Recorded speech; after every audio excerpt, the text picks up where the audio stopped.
Hay un momento fundacional de la literatura, que es el momento en el que el niño se va a ir a la cama, y de esto voy a hablar ahora en el texto que he escrito para esta ocasión. Y entonces el niño, que no quiere que el adulto se separe de él, porque teme la oscuridad de la noche, entonces le pide que permanezca un rato sentado y naturalmente le pide una historia, que le cuente una historia. Bien, para mí ese es como os decía hace un momento, el lugar donde se funda la literatura, donde se cuentan las historias por primera vez y donde esas historias tal vez se vuelven más significativas y más necesarias, porque el niño no pide que se le cuente un cuento por capricho, sino porque realmente necesita escuchar esa historia, ¿no?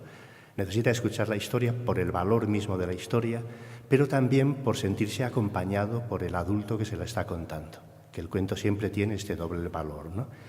Bien, y las palabras con las que se cuentan esa historia, como os decía hace un momento, son palabras que pertenecen al mundo de la intimidad. Es decir, habría dos tipos de palabras, las palabras del día y las palabras de la noche. Las palabras de la noche, por cierto, es el título de una novela preciosa de Natalia Ginzburg, que es una escritora admirable, ¿no? Y si no la habéis leído, es una escritora de la época del neorrealismo italiano, de Pavese, de Bassani, de Pratolini. Y bueno, y ella tiene una novela que se llama Las palabras de la noche, que es una historia de amor, ¿no? De una muchacha de provincias, todo lo que le sucede, ¿no? En esa búsqueda de su amor, ¿no? Bien, y esas son las palabras de la literatura. Las palabras del día son las palabras de las que nos servimos para comunicarnos en nuestra vida práctica, en nuestras tareas habituales, ¿no? Las palabras con las que pedimos las cosas, con las que vamos al trabajo, con las que, en fin, comentamos las circunstancias de nuestra vida, ¿no?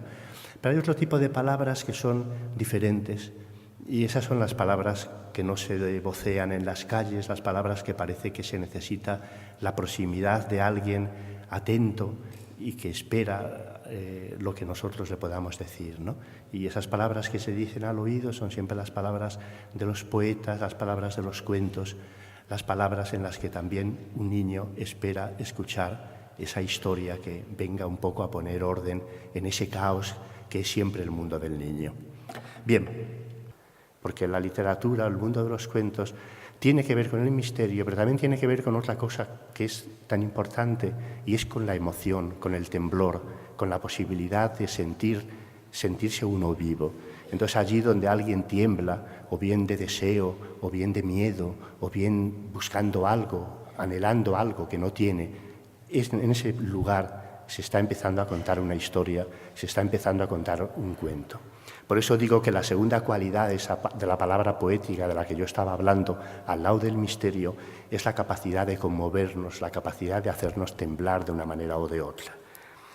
Una de las cualidades que tiene la palabra poética es la capacidad de vincular mundos que nos parecen que están separados, que es lo que hacen las habichuelas mágicas de Jack. Las habichuelas mágicas consiguen conectar el mundo real con el mundo de la fantasía. Pero la palabra de los cuentos, la palabra poética, hace que realidades que en principio parece que están separadas se unan. Por ejemplo, el mundo de los vivos y el mundo de los muertos, el mundo de los animales y el mundo de los hombres, el mundo de los niños y el mundo de los adultos, el mundo de los hombres y el mundo de las mujeres. Realidades que parecen separadas y que, sin embargo, gracias a la literatura, gracias a las palabras de la poesía, a las palabras de los cuentos, conseguimos unir.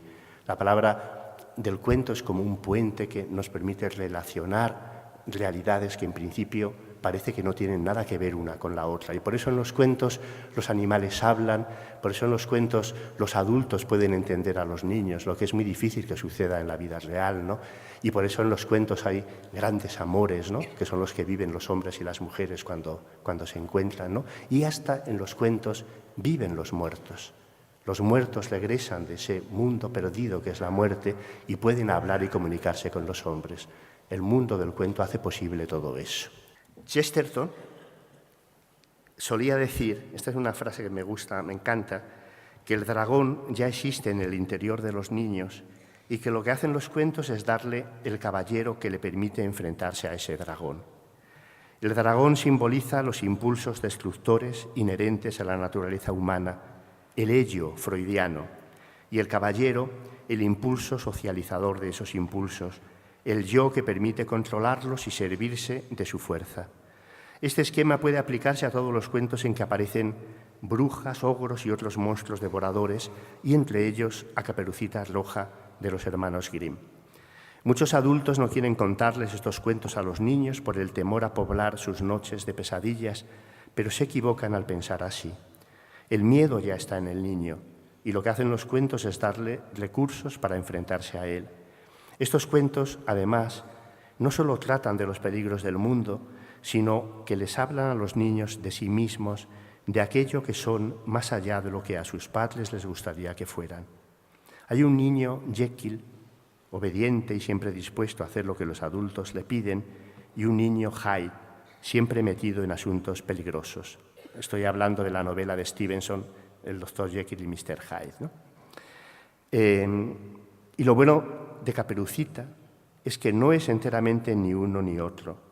Y todos los protagonistas de los cuentos, si lo pensáis, son un poco así.